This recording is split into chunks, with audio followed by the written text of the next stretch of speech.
సరే ఈరోజు మేమేంటో తెలుసు, మేము ఎక్కడి నుంచి వచ్చామో తెలుసు. ఒక రైతు కుటుంబంలో పుట్టి ఒక పల్లెటూరు సార్, ఒక ఊర్లో నుంచి ఇంకొక ఊర్లోకి వెళ్తే నా పేరు తెలియదు. అలాంటిది ఈ రోజున ఇండియాలో కాదు, ఆస్ట్రేలియా లాంటి దేశానికి వచ్చి ఆస్ట్రేలియా మా దగ్గర సెల్ఫీలు అడుగుతుంటే మాకు చాలా గర్వం ఉంది సార్. నేను చాలా నేను ఎంత హ్యాపీగా ఉన్నాను అనేది నేను చెప్పలేను. ఇప్పుడు మీరు నన్ను అర్థం చేసుకోండి సార్. నేనేమంటున్నానంటే ఇక్కడికి వచ్చినప్పటికి గవాస్కర్ గారిని కలవడం అంటే నిజంగా చెప్తున్నాను సార్, అతను దేవుడు అండి, క్రికెట్ గాడ్ అండి.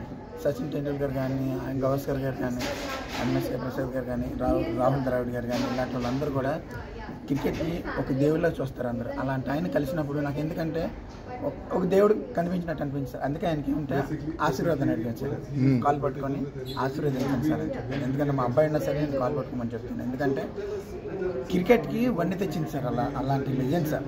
వాళ్ళ పేరు ఈరోజు నితీష్ ఆడుతున్నటువంటి టోర్నమెంట్ పేరు సార్ బోర్డర్ గవాస్కర్ అయిందే కదా సార్. అలాంటి లెజెండ్ క్రికెట్ కనపడినప్పుడు మనం ఆ మాత్రం వంగలేదంటే మనల్ని ఏమనుకుంటారు, గర్వం అనుకుంటారు. నేను గర్వం పెరిగింది అనుకుంటాను. నేను గవాస్కర్ అనుకోలేదు సార్, ఒక దేవుడిగా కనిపించాను సార్. మా అబ్బాయిని చూపించండి సార్, నేను ఆశీర్వాదం తీసుకున్నాను. ఇది గ్రేట్ సార్. అలాంటి వాళ్ళని కలిసినప్పుడు ఆ గౌరవం మనకు ఉండాలి. ఎందుకంటే చిన్నప్పటి నుంచి వాళ్ళు క్రికెట్ ఆడుతుంటే ఇలా టీవీలను చూసి క్రికెట్ ఆడుతుంటే 4 కొట్టిన క్లాప్స్ కొట్టేవారు. అలాంటిది ఇప్పుడు మా అబ్బాయి గురించి ఆయన మాట్లాడుతూ కూడా కన్నీళ్ళు పెట్టుకున్నారంటే అంటే కన్నీళ్ళు ఆనంద పుష్పాలు వస్తున్నాయి సార్. అలాంటప్పుడు ఆయన నేను ఆశీర్వాదాలు తప్పే ఉంది సార్, అది తప్పేం కాదు. ఈరోజు నా కొడుకు ఏదో ఆడేస్తుంది, ఈరోజే కాదు సార్, ఈరోజు నా కొడుకు ఏ స్థాయిలో నేను నా మనస్తత్వం అలాగ ఉంటుంది సార్. ఎందుకంటే ఆయన ఏం చేశారనేది నాకు తెలుసు, అది పబ్లిక్లో మనం చెప్పలేము. కాబట్టి నేను కృతజ్ఞత ఆయనకి పాదాబంధన ఆశీర్వాదం అడిగాను sir. Thank you sir, thank you so much. Gavaskar గారు, మీరు అబ్బాయిని గురించి ఏం చెప్పినారు, అది ఎలా? గవాస్కర్ గారు ఏమంటున్నారంటే చాలా మంచి అబ్బాయిని ఇండియాకి ఇచ్చారు, చాలా బాగా ఆడుతున్నారు, అన్ని ఫార్మాట్స్గా ఆడే స్టెబిలిటీ ఉంది అబ్బాయి దగ్గర. ఈ 100 కాదు, ఇలాంటి ఇంకా మరెన్నో 100 నేను చూడాలన్నది ఆయన చెప్పిన మాట sir. You said he stopped eating, dieting. So what will you cook when he comes back after the series? What is the first food you're going to cook for your son? What diet తను prepared గా చెప్తారండి. ఈ రోజు ఈ diet mummy, ఈ రోజు ఈ diet చెప్తారు. But series after once he comes back, will you make any full non-veg? favorite dish? Any favorite dish? Mutton gongora. Prawns also. Father shipyard live fish, live prawns.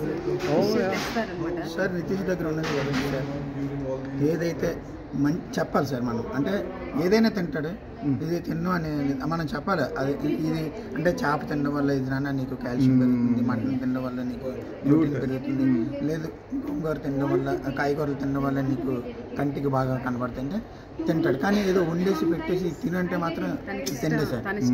ఇష్టం మనం చెప్పాలి, చెప్తే మాత్రం ఇష్టం లేకపోయినా బాగున్నావు బాగోపోయినా తింటాడు. It's always whatever makes him like a fit, he will eat. And you were this uncle, and you talked a bit about how naughty he was, and how even you are surprised at how he's changed.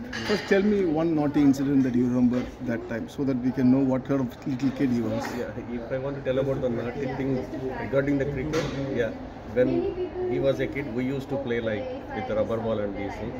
Whenever he hit the ball in the next doors only, like he don't hit to our stands. It's like outside. He used to call my sister, take care of your son, our windows are breaking. From that day it started like, okay, take him to the ground. At least he need a space. This is not his ground. So it was your responsibility to take him away? No, he is always one like that. And any other naughty off cricket that you remember from a little young kid? Nothing to do with cricket, but generally kids are naughty, na? Anything that stands up? Whenever I used to take him to school, like, you know, when coming to the road, he don't come straight away to the home.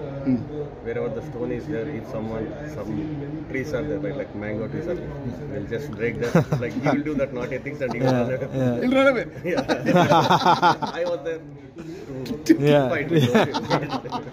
Take the blame. Yeah, even sister also, like, you know, we both are like victims for that.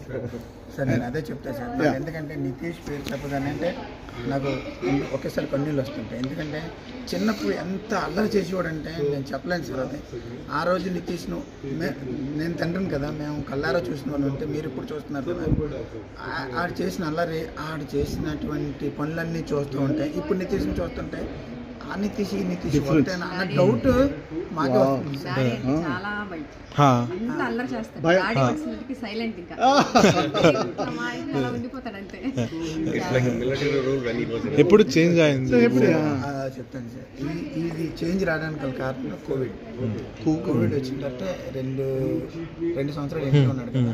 అప్పుడు కొంచెం mind set చేసుకున్నాడు. అంటే అప్పటి వరకు క్యాజువల్గా అండర్-14 అండర్-16 ఏదో ఆడుతున్నాడు. అప్పుడు కూడా బాగానే ఆడాడు, గేమ్ ఆడేవాడు. గేమ్ వరకు ఓకే చేసుకున్నాడు. ఆ 2 సంవత్సరాలు ఇంట్లోనే ఎప్పుడైతే ఉన్నాడో అప్పుడు అర్థమైంది, డాడీ మమ్మీ ఎంత ఇబ్బంది పడుతున్నారా. ఆ రోజుల్లో అందరూ డబ్బు ఉన్నోడు కూడా ఇబ్బంది పడ్డాడు, కానీ మరి మేము ఇంకా ఇబ్బంది పడ్డాం. ఆ రోజుల్లో ఆ ఇబ్బంది పడ్డం చూసా 2 సంవత్సరాలు ఇంట్లో ఉండి మమ్మల్ని అబ్జర్వేషన్ చేశాడు.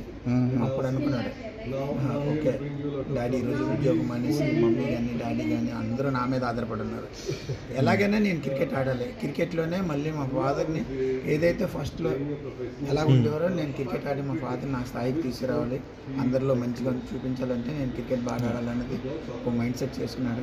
పోస్ట్ కోవిడ్ చేసుకొని అక్కడి నుంచి సార్ అప్పటి వరకు నేను తీసుకెళ్ళేవాడిని సార్. మీకు అందరికీ తెలియని విషయం ఏంటంటే ప్రతి అండర్-14 అండర్-16 అండర్-19 వరకు నేను తీసుకెళ్ళేవాడిని గ్రౌండ్కి.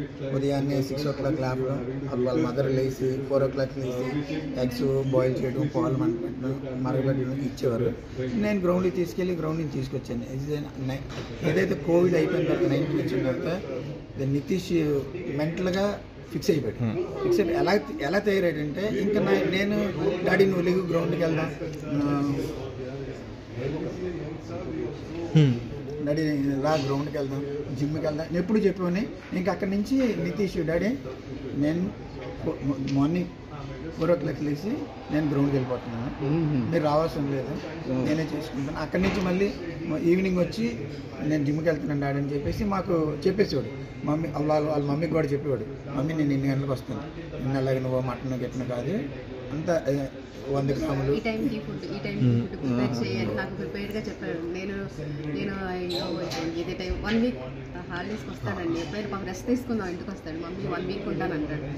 ఈ 1 week ఇది ఈరోజు ఏంటి మెను, ఈరోజు నైట్ తిన్నదే ఆలోచిస్తే రేపు ఏంటి మెను, రేపు ఏం చేయాలి అలా ఆలోచిస్తూ ఉంటుంది అనమాట.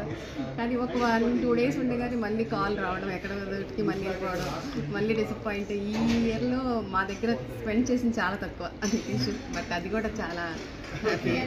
సార్ నితీష్ నాకు నిజం చెప్తున్నాను సార్, దేవుడు ఇచ్చిన బిడ్డ. ఆ వెంకటరమూర్తికి ఈ సందర్భంగా నేను నమస్కారం. మొక్కుకున్నాకే ఇప్పుడు ఎవరైనా ఏదైనా గుర్తుంచుకుంటారు కదా సార్. 2024 చేతి మీద వేసుకున్నంత మంచి జరిగింది సార్. ఎందుకంటే 2024 నిజంగా మా ఫ్యామిలీకి కానీ నితీష్కి కానీ గోల్డెన్ ఇయర్ అంటే నిజంగా 2024 సార్. అదే ఉద్యోగం చూడనందు promotion you have sacrifice so much. అది ఎలా డిసిషన్ ఈజీ కాదు కదా, అది ఎలా డిసిషన్? మేము అప్పుడే అండర్-14 ఇంకా స్టేట్ కూడా ఆడలేదండి. నేను ఆ టైంలో నాకు ఇంకా 23 సంవత్సరాల సర్వీస్ ఉంది. ఇదిప్పుడు ట్రాన్స్ఫర్ అయింది. వెళ్దామా వద్దా అన్న నేను కన్ఫ్యూజ్లో ఉన్నాను. అప్పటికి ఇంకా స్టేట్ కూడా ఆడలేదు, ఇంకా అండర్-14 స్టేట్ కూడా ఆడలేదు. క్రికెట్ బాగా ఆడుతున్నాడు, కోచెస్ ఏంటి బాగా ఆడుతున్నాడని నేర్పించండి అని చెప్పిన దాకా ఉంది. సరే మేమిద్దరం కూర్చున్నాం, ఎవరు లేరండి అప్పుడు ఫ్యామిలీ, మేమిద్దరం కూర్చున్నా ఏం చేద్దాం అలా చేద్దాం. సరే నేను ఒకటే మాట చెప్పినాను, అందుకే ఇవిడికి అప్పుడప్పుడు నేను థ్యాంక్స్ చెప్పుకుంటాను. నేను చెప్పినప్పుడు ఏం చెప్పానంటే, ఇప్పుడు మనం 23 సంవత్సరాలు ఉద్యోగానికి వెళ్ళినా పిల్లల గురించి వెళ్ళాలి. మనం అక్కడికి వెళ్ళి ఏం చేయాలి, డబ్బులు సంపాదించాలి, ఆ డబ్బులతోనే పిల్లలు చదివించాలి, అంతే కదండి మన గోల్. అదే కదా, అదే పని ఇక్కడే చేద్దాం. నేను ఉద్యోగానికి రిజైన్ చేస్తానంటే మరో మాట ఆడలేదండి. ఎవరైనా అంటే 23 సంవత్సరాలు ఉంది కదా, ఎందుకు ఉద్యోగం మానేస్తే మన బతుకులేంటి, మనం ఎలా బతుకుతాం, ఒక్క మాట అడుగుంటే నేను ఉద్యోగానికి వెళ్ళిపోయి ఉన్నాను. ఎప్పుడైతే నేను ఆ మాట చెప్పానో చెప్పగానే సరే మీరు ఏది చేసినా ఓకే, సరే నేను అప్పుడే చెప్పాను. సరే నాకు స్పోర్ట్స్ అంటే ఇష్టం. ఈవిడికి స్పోర్ట్స్ అసలు ఇంట్రెస్ట్ లేదండి. ఈవిడికి ఎడ్యుకేషన్ చూడండి, భగవంతుడు మాకు ఎలా చేస్తారు. ఈవిడికి ఎడ్యుకేషన్ అంటే ఇంట్రెస్ట్, నాకు స్పోర్ట్స్ అంటే ఇంట్రెస్ట్. నేను అప్పుడు చెప్పాను, నువ్వు ఎలాగో అప్పుడు మీ ఫాదర్ దగ్గర చిన్నప్పుడు నీకు డాక్టర్ చదువు ఉంది, అమ్మాయిని నువ్వు డాక్టర్ చదివించి ఏం కావాలనేది నేను చూస్తాను. నేను ఈయన్ని వదిలే, నేను స్పోర్ట్స్కి తీసుకెళ్తాను, గ్రౌండ్కి తీసుకెళ్ళి క్రికెట్ ఆడుతున్నారు కదా, నేను చూస్తాను నీకు ఏం కావాలనేది. నేను అప్పుడు డిసైడ్ చేసుకొని ఆ రోజు నుంచి ఏదైతే నేను ఉద్యోగానికి రిజైన్ చేశానో ఈవిడికి ఈవిడ ఇంట్లోని ఏం కావాలన్నది ఈవిడ చూసుకుంది. నేను ఇంకా మార్నింగ్ మేము లెగిసి వెళ్ళిపోవడమే సార్, ఇంకా అక్కడి నుంచి గ్రౌండ్కి వెళ్ళిపోతే మళ్ళీ ఈవినింగ్ రావడమే. చాలామంది పేరెంట్స్ ఏం చేస్తారంటే తీసుకెళ్ళేసి డ్రాప్ చేసేసి ఇంటికి వెళ్ళిపోతుంటారు. వాళ్ళకున్న బిజినెస్ పనులు అందరూ నాలా ఉండలేరు కదా. నేను మాత్రం ఏ రోజుని గ్రౌండ్లో వదిలేసి నేను ఇంటికి రాలేదండి. తినకపోయినా నేను అక్కడే ఉన్నాను. గ్రౌండ్లోనే వచ్చి మ్యాచ్ అయ్యే వరకు. మీరు టెస్ట్ మ్యాచ్ ఆడడం అంటే ఇప్పుడు ఇలాంటి టెస్ట్ మ్యాచ్లు చూడడం అంటే పర్లేదు, అంతే మనకు అంత పక్కనే చాలామంది ఉన్నారు కూర్చుంటారు. అక్కడ ఒక్కనే కూర్చొని ఉదయం నుంచి సాయంత్రం వరకు కూర్చొని మ్యాచ్ చూసి సాయంత్రం వచ్చేటప్పుడు మళ్ళీ ప్రిపేర్ చేసుకుని ఇంటికి వచ్చినప్పటికీ కొన్ని రోజులు సాడ్ అంటే 100 కొట్టినప్పుడు హ్యాపీగా వచ్చి ఉంటాం, లేకపోతే డక్ అవుట్ అయిపోయినప్పుడు రన్స్ రాలేనప్పుడు కొంచెం సాడ్గా వస్తాం. అలాంటప్పుడు ఇంటికి వచ్చినప్పటికి ఈవిడేమో కొంచెం మళ్ళీ తెలిసిపోయింది, ఈరోజు స్కోర్ కొట్టలేదంటే కొంచెం సీరియస్గా ఉంటారు ఇంట్లో, నాది కనిపించకూడదని చెప్పి ఈవిడ కొంచెం కవర్ చేసి కొంచెం ఏదో క్యామ్డీగా చేసుకుంటాం. పర్లేదు మీకు టెన్షన్ పడతలేదు, నేను కొంచెం బ్యాలెన్స్గా ఉంటానండి. వీళ్ళు డాడీ అలా కాదు, ఈ స్కోర్ కొట్టిన రోజు పాప నైట్ నిద్రపోదు, స్కోర్ కొట్టినా హ్యాపీలో నిద్ర ఉండదు, స్కోర్ కొట్టకపోయినా హ్యాపీలో నిద్ర ఉండదు.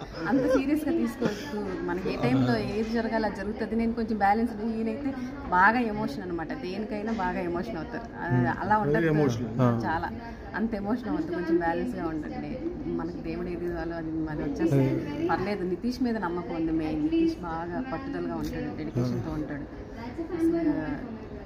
నేను చేస్తాను నాకు చెప్పాడు. నేను అన్నాను డాడీ మ్యారేజ్ అయినప్పుడు ఎలా ఉన్నారు, ఇప్పుడు ఎలా ఉన్నారు, నువ్వే చెయ్యాలి ఏదైనా.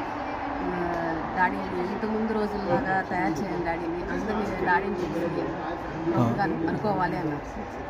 నేను చేస్తానమ్మా అన్నాడు, నాకు మాటిచ్చాడు, నాకు మాటిచ్చినట్టు చేస్తున్నాడు, నాకు అది చాలా హ్యాపీ. సార్ డెసిషన్ ఎలా ఒప్పుకున్నారు? అదే సార్, ఫైనాన్షియల్గా చాలా ఇబ్బంది పడ్డాం. పాపని మెడిసిన్ చదివించాలని డ్రీమ్, జాబ్ లేదు, కొంచెం వచ్చిన అమౌంట్ ఫైనాన్షియల్గా కొంచెం చాలామంది స్ట్రగుల్స్ పడ్డ. ఫైనాన్షియల్గా కూడా మాకు మోసం చేశారు అమౌంట్. తర్వాత హౌస్ ఒకటి ప్లాన్ చేసాం, బాబు కోసమే హౌస్ ప్లాన్ చేసాం. తన కిట్కి తన ప్రాక్టీస్కి అంతా చాలా ఇబ్బందిగా ఉంటుందని హౌస్ ఒకటి ప్లాన్ చేసాం. ఆ హౌస్ ఒకటి, పాప మెడిసిన్ చదివించాలని డ్రీమ్, జాబ్ లేదు, కొంచెం వచ్చిన అమౌంట్ ఫైనాన్షియల్గా కొంచెం చాలామంది స్ట్రగుల్స్ పడ్డ. ఫైనాన్షియల్గా కూడా మాకు మోసం చేశారు అమౌంట్. తర్వాత హౌస్ ఒకటి ప్లాన్ చేసాం, బాబు కోసమే హౌస్ ప్లాన్ చేసాం. తన కిట్కి తన ప్రాక్టీస్కి అంతా చాలా ఇబ్బందిగా ఉంటుందని హౌస్ ఒకటి ప్లాన్ చేసాం. ఆ హౌస్ ఒకటి, పాప మెడిసిన్ చదివించడం, బాబుకి చాలా ఇబ్బందులు ఫేస్ చేసాం. కానీ అవన్నీ కూడా మేము నా బాబు మీద నమ్మకంతో, తను చేస్తాడు చేయగలడు అని నమ్మకంతో ఆ దేవుడి మీద భారం వేసాం. మా అదృష్టం అనుకోవాలి. ఇంకా బాబు కూడా దాన్ని సీరియస్గా తీసుకున్నాడు, మా బాధలన్నీ చూశాడు. వీళ్ళు ఎంత బాధపడుతున్నారు, ఫస్ట్ చెప్పారు కదా అల్లరిగా ఉండేవాడు, ఇంత బాధపడుతున్నారా నా గురించి, అమ్మోళ్ళు ఎన్ని కష్టాలు పడతారా లేదు. కొన్ని విషయాలు పదే చెప్పడండి. ఒకసారి అనుకున్నాడంటే ఇంకా సరే చేసేద్దాం అనుకుంటాడు, ప్రూవ్ చేస్తాడు అంతే. సార్ నేను మీకు ఈ సందర్భం నిన్న మొన్న జరిగిన ఒక విషయం చెప్పాను సార్. మేము లండన్ నుంచి ఇక్కడికి వచ్చాం కదా, నేను అనుకున్నాను నితీష్ని కలవడానికి వెళ్ళినప్పుడు నితీష్ నచ్చుకొని చెప్పాను, డాడీ చాలా అన్న ఎంతవరకు తీసుకొచ్చాను, నాకు చాలా గర్వం ఉంది, నేను చాలా అనుకున్నాను. ఒక మాట అన్నాడండి, డాడీ ఇంకేం అయిపోలేదు, ముందు ఇంకా చూపిస్తాను నీకు అన్నాడు. నిన్న 100 కోట్లు చూపించాడు. అనుకుంటే మాత్రం అదే సార్, అందరూ అడుగుతారు ఏంటి సార్ మీకు నమ్మకం, ఎందుకు నితీష్ మీద అంత నమ్మకం పెట్టుకొని మీరు ఎందుకు జాబ్ వదిలేసి ఎందుకంత తిరగంటారు. నిన్న జరిగిన సిచ్యువేషన్ సార్ ఇది, అందులో అబద్ధమే లేదు.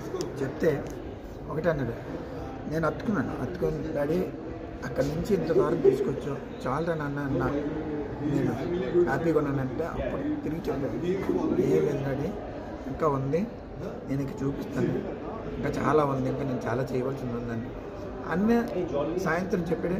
24 hours అవ్వలేదండి 100 కొట్టి మాకు అంకితం ఇచ్చారు. ఇలాంటి కొడుకు మీద నమ్మకం పెట్టుకోపోతే ఇంకెవరి మీద సార్ నమ్మకం పెట్టుకుంటాం.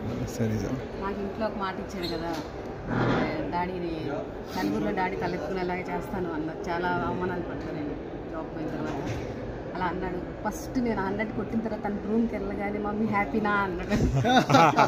హ్యాపీగా అని చెప్పాను. కళ్ళల్లో ఆనందం. Thank you.